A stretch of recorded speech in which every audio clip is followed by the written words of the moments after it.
Shalom, apa kabarnya Bapak Ibu semuanya di Sukabumi? Senang rasanya bisa bertemu kembali bersama Bapak Ibu semuanya dalam acara Sahabat-Sahabat Hamba Tuhan. Saat ini saya rindu untuk kita sama-sama belajar kebenaran firman Tuhan tentang bagaimana menjadi hamba yang merdeka di dalam Tuhan. Namun sebelumnya saya undang Bapak Ibu untuk sama-sama kita berdoa. Ya Bapa di dalam surga, terima kasih Bapa buat segala kasih kebaikan-Mu atas kami semuanya, atas keluarga kami semuanya Tuhan. Ucap syukur ya Tuhan kalau saat hari ini kami boleh dipertemukan dalam ibadah renungan online ini Bapa, di mana kami sama-sama ingin belajar tentang kebenaran firman-Mu. Terima kasih Bapa, karena kasih-Mu yang telah memerdekakan kami, sehingga kami boleh lepas, dibebaskan dari dosa dan maut yang kekal Bapa. Terima kasih juga Kau telah menganggap kami sebagai anak-Mu, sehingga kami memperoleh tempat di kerajaan-Mu Tuhan. Terima kasih Bapa, kami siap untuk belajar dan mendengarkan firman-Mu. Tuntun kami Roh Kudus untuk kami boleh menggali lebih dalam apa yang menjadi keinginan-Mu dalam kehidupan kami. Terima kasih. Dalam nama Tuhan Yesus kami telah berdoa dan syukur. Amin. Saudara-saudara, memasuki bulan Agustus, biasanya kita sudah mulai ramai ya nuansa-nuansa 17-an ya di negara kita. Ya, tahun ini kita akan memperingati HUT RI yang ke-76. Nah, saat ini saya rindu ya untuk kita membahas firman Tuhan tentang bagaimana hidup seorang Kristen di suatu bangsa. Nah, saya akan membacakan firman Tuhan yang diambil dari 1 Petrus 2 ayat 11 sampai dengan 17. 1 Petrus 2 ayat 11 sampai dengan 17. Demikian firman Tuhan. Peringatan untuk hidup sebagai hamba Allah. Saudara-saudaraku yang kekasih, aku menasihati kamu supaya sebagai pendatang dan perantau, kamu menjauhkan diri dari keinginan-keinginan daging yang berjuang melawan jiwa. Milikilah cara hidup yang baik di tengah-tengah bangsa-bangsa, bukan Yahudi, supaya apabila mereka memfitnah kamu sebagai orang durjana, mereka dapat melihatnya dari perbuatan-perbuatanmu yang baik dan memuliakan Allah pada hari Ia melawat mereka. Tunduklah karena Allah kepada semua lembaga manusia, baik kepada raja sebagai pemegang kekuasaan yang tertinggi, maupun kepada wali-wali yang diutusnya untuk menghukum orang-orang yang berbuat jahat, dan menghormati orang-orang yang berbuat baik. Sebab inilah kehendak Allah, yaitu supaya dengan berbuat baik, kamu membungkamkan kepicekan orang-orang yang bodoh. Ayat 16, hiduplah sebagai orang merdeka, dan bukan seperti mereka yang menyalahgunakan kemerdekaan itu untuk menyelubungi kejahatan-kejahatan mereka. Tetapi hiduplah sebagai hamba Allah. Hormatilah semua orang, kasihinilah saudara-saudaramu, takutlah akan Allah, hormatilah raja. Saudara-saudara, kalau kita baca 1 Petrus ini ya mungkin dari ayat pertama kita akan jelas mendapatkan bahwa surat Petrus yang pertama ini ditujukan Petrus kepada jemaat-jemaatnya yang tersebar di berbagai negara. Ya, kalau istilah sekarang itu diaspora. Jadi bangsa-bangsa Yahudi yang tinggal itu di banyak tempat. Ya, kalau di ayat pertama ya, surat Petrus yang pertama ayat pertama itu terlihat bahwa itu tersebar di Pontus, Galatia, Kapodokia, Asia Kecil dan Bitania. Ya, yaitu orang-orang yang dipilih sesuai dengan rencana Allah. Ya. Dan di sini kan di pasal 2 ayat 11, ya Bapak Ibu bisa lihat bahwa mereka disebut sebagai pendatang dan perantau. Ya, jadi kalau kebayang ya kayak seperti kita mungkin Bapak Ibu yang di Sukabumi yang berasal mungkin dari Sumatera, dari Sulawesi, atau bahkan dari Jawa Tengah, atau bahkan dari Jakarta, itu dianggap sebagai perantau atau pendatang di Sukabumi. Nah, di saat itu di jemaat-jemaat yang tersebar ya Petrus sadar bahwa jemaat tersebut hidup di perantauan itu tidak mudah, ya, karena mereka hidup di bangsa non-Yahudi, ya, bangsa yang belum mengenal Allah, yang dimana mereka punya kebiasaan-kebiasaan yang sangat bertentangan dengan apa yang Tuhan ajarkan. Ya, makanya di sini sebutkan bahwa kita diminta untuk menjauhkan diri dari keinginan-keinginan daging yang berjuang melawan jiwa. Ya, jadi sama seperti ini ya, bahwa roh itu kuat tetapi daging kita lemah. Ya, jelas bahwa kehidupan perantau-perantau di bangsa yang belum mengenal Allah itu bukan kehidupan yang mudah. Ya, karena mereka dalam setiap harinya bertemu, melihat tindak-tindakan kegiatan-kegiatan ataupun perbuatan-perbuatan yang mungkin ya jauh dari apa yang Tuhan berkenankan, dan di situ diminta kita untuk menjauhkan diri dari tindakan-tindakan atau keinginan-keinginan daging tersebut. Dan Petrus meminta untuk jemaat-jemaatnya, untuk orang-orang Yahudi, ya, untuk memiliki cara hidup yang baik di tengah-tengah bangsa bukan Yahudi tersebut, ya, supaya apabila mereka memfitnah kamu sebagai orang durjana, mereka dapat melihatnya dari perbuatan-perbuatanmu yang baik dan memuliakan Allah pada hari Ia melawat mereka. Dan di sini disebutkan bahwa ternyata tidak semua orang ya asli ya saat itu yang suka dengan kehadiran jemaat-jemaat anak Allah tersebut, ya. Ya, karena di sini ternyata banyak juga yang melakukan fitnah kepada anak-anak Allah atau bangsa-bangsa Yahudi, ya. Dan luar biasanya Petrus mengajarkan, ya, seperti yang Tuhan Yesus ajarkan juga ketika kita di tengah-tengah dunia, ya, di tengah-tengah bangsa yang belum mengenal Allah, kita diminta ketika dibalas kejahatan atau di sini disebut fitnah, kita harus memiliki cara hidup yang baik, ya. Justru kita membalasnya itu dengan perbuatan-perbuatan kita yang baik dan memuliakan Allah. Luar biasa, ya. Nah, jadi sama halnya seperti kita, ya. Kita berada di tengah-tengah bangsa yang majemuk, yang terdiri dari banyak suku, beragam agama, golongan, dan kita mungkin dianggap sebagai warga minoritas, ya, terutama mungkin di Sukabumi, ya. Tidak mudah mungkin ya ketika kita hidup di tengah-tengah, bersaksi, bergereja, tidak semua orang suka kepada kita. Sama seperti halnya jemaat-jemaat yang tadi yang tersebar di Pontus, Galatia, Kapadokia, Asia Kecil, dan Bitania, ya. Petrus sadar bahwa mereka hidup di dalam perantauan, ya, sebagai pendatang tidak mudah. Banyak orang yang tidak suka, tetapi yang luar biasanya seperti yang Tuhan Yesus ajarkan juga kepada murid-muridnya, untuk mereka itu membalas tindakan yang jahat atau fitnah, ya, dengan perbuatan-perbuatan yang baik dan memuliakan Allah. Oke.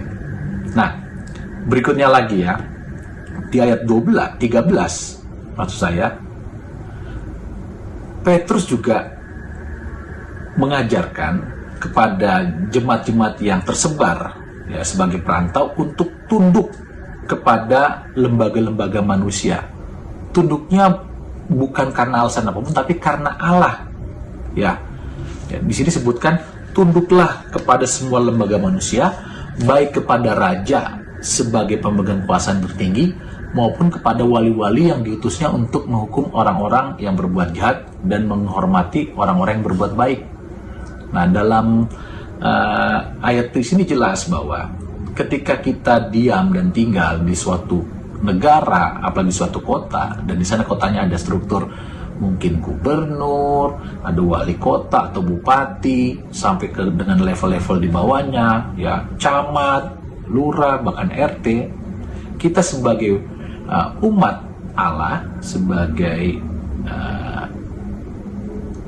orang-orang Kristen, ya, kita juga harus sebagai warga negara yang baik, yang harus tunduk kepada mereka. Kita harus mentaati aturan yang berlaku yang ada di wilayah tersebut. Ya, seperti ada pepatah bilang bahwa ya, di mana langit dijunjung, di situ bumi dipijak. Ya, artinya di mana kita berada ya kita harus taat dengan aturan yang berlaku di sana. Ya, karena apa? Karena ini adalah kehendak Allah. Ya, supaya dengan berbuat baik kamu akan membungkam kepicikan orang-orang yang bodoh. Ya, jelas di sini Tuhan menyatakan bahwa kita harus taat, ya, kita harus taat terhadap pemerintahan ya yang ada di daerah di mana kita tempat tinggal. Ya, seperti halnya sekarang ya, Bapak Ibu tahu bahwa di tengah pandemi ini negara kita luar biasa sekali ya bergumul ya untuk bisa lepas dari pandemi ini, dan banyak cara yang dilakukannya, dan memang cara yang sekarang pemerintah ingin gencarkan adalah bagaimana semua warga negaranya itu pertama bisa ya untuk mendapatkan vaksin ya, kedua juga menjalankan prokes ya, protokol kesehatan 6M-nya itu juga dengan disiplin. Kemudian juga ada aturan PPKM ya yang berlangsung. Ya, tidak mudah, memang tidak mudah. Ya, terutama PPKM ini yang sangat berdampak terhadap banyak hal ya. Salah satunya mata pencarian kita ataupun Bapak Ibu yang sangat bergantung dari aktivitas banyak orang. Ya, entah berdagang, ya berjualan, bisnis ataupun transportasi dan sebagainya. Ya, tidak mudah, tetapi Tuhan bilang, katakan bahwa kita harus taat dan tunduk terhadap aturan tersebut. Karena kita tahu bahwa pimpinan kita, presiden kita, gubernur kita, itu adalah perwakilan Allah juga. Ya. Allah juga sudah menetapkan mereka ya, untuk menjadi pemimpin dan untuk mensejahterakan kita sebagai anak-anaknya. Jadi jelas bahwa di sini dikatakan bahwa kita harus tunduk karena Allah, karena ini adalah kehendak Allah, yaitu supaya dengan kita berbuat baik dan tunduk, ya, kalau ada yang orang-orang yang berniat jahat, kita akan membungkamnya gitu loh, yang tidak suka dengan kita. Nah, lanjut ya di ayat 16 bahwa hiduplah sebagai orang merdeka dan bukan seperti mereka yang menyalahgunakan kemerdekaan itu untuk menyelubungi kejahatan-kejahatan mereka, tetapi hiduplah sebagai hamba Allah. Nah, ini luar biasa ya. Satu sisi disebut sebagai hamba, tetapi hamba yang merdeka. Nah, maksudnya apa? Ya, maksudnya adalah sebagai orang yang telah dimerdekakan dari dosa, kita benar-benar dituntut untuk hidup benar sebagai manusia baru, seperti yang tertulis dalam 2 Korintus 5 ayat 17, siapa yang ada di dalam Kristus, ia adalah ciptaan baru, yang lama sudah berlalu, sesungguhnya yang baru sudah datang. Artinya, kita tidak boleh lagi hidup menurut keinginan daging, tetapi tunduk kepada pimpinan Roh Kudus. Itu sebabnya Paulus juga menasihati agar kita tidak menyalahgunakan kemerdekaan itu untuk menyelubungi kejahatan-kejahatan yang ada. Artinya memang kejujuran kita untuk mengungkapkan kebenaran itu juga terpenting juga. Bahkan juga kemerdekaan itu bukan berarti semena-mena, ya. Karena arti kemerdekaan artinya apa? Tidak terikat, bebas, semau gue. Bukan seperti itu.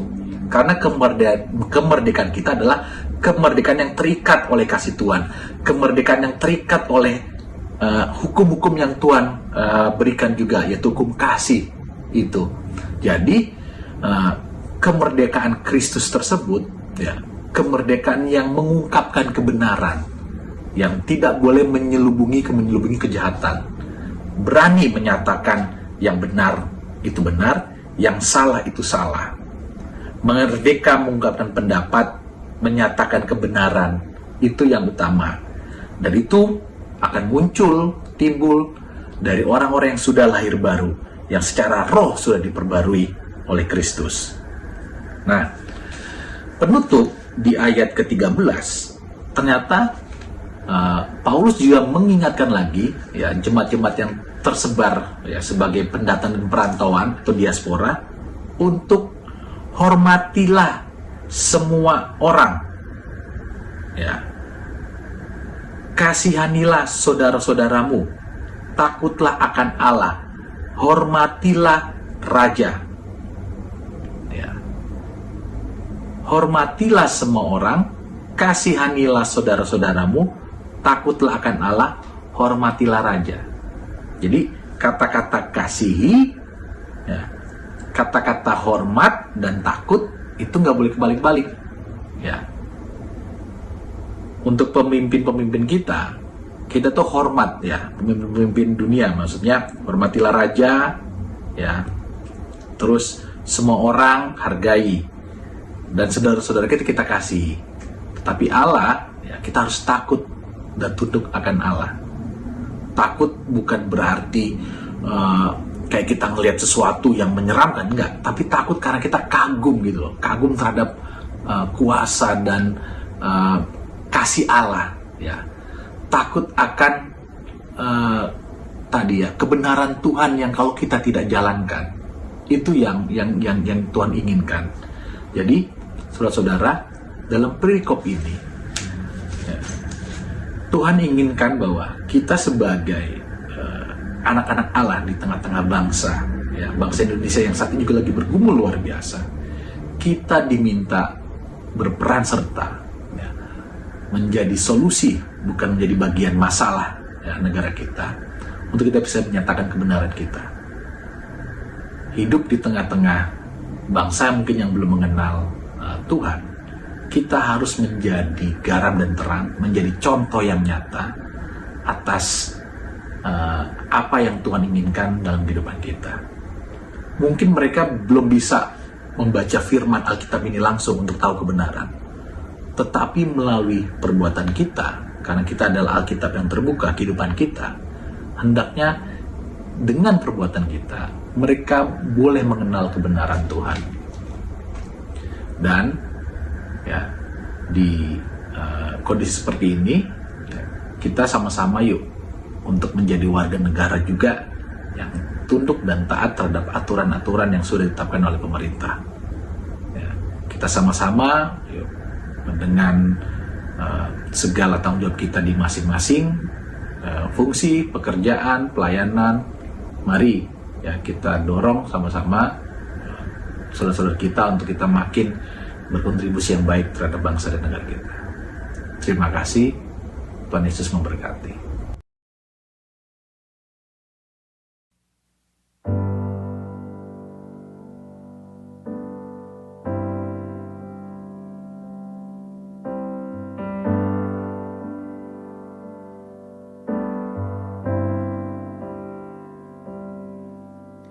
Syukur untuk setiap rencanamu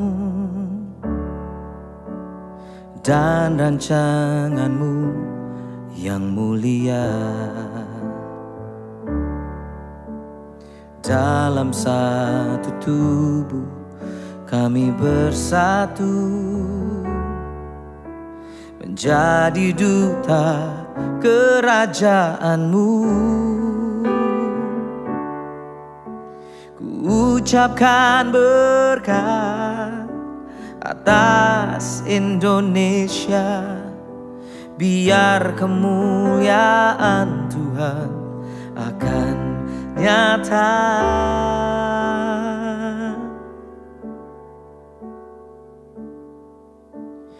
Bagi bangsa ini kami berdiri dan membawa doa kami kepadamu.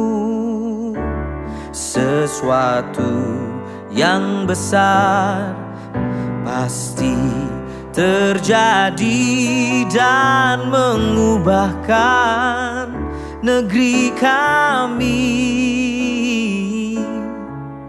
Hanya nama-Mu Tuhan ditinggikan atas seluruh bumi.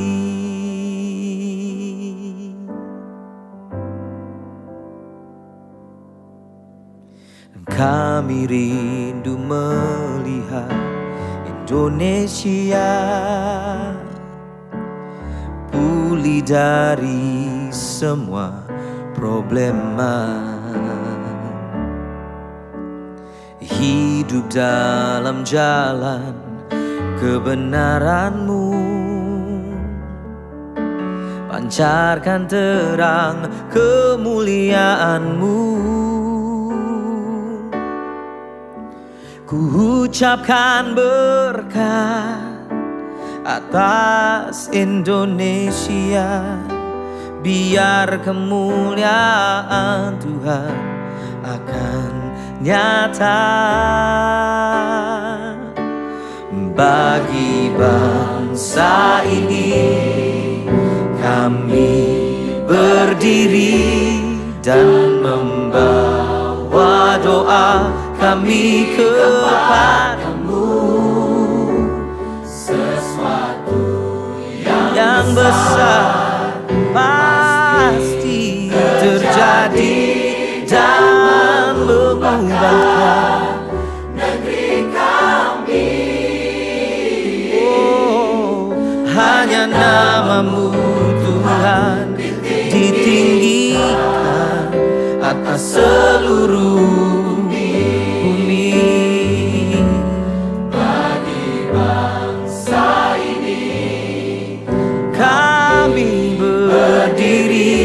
dan membawa doa kami kepadamu, sesuatu yang besar pasti terjadi dan mengubahkan Indonesia. Hanya nama-Mu Tuhan tinggikan atas seluruh bumi.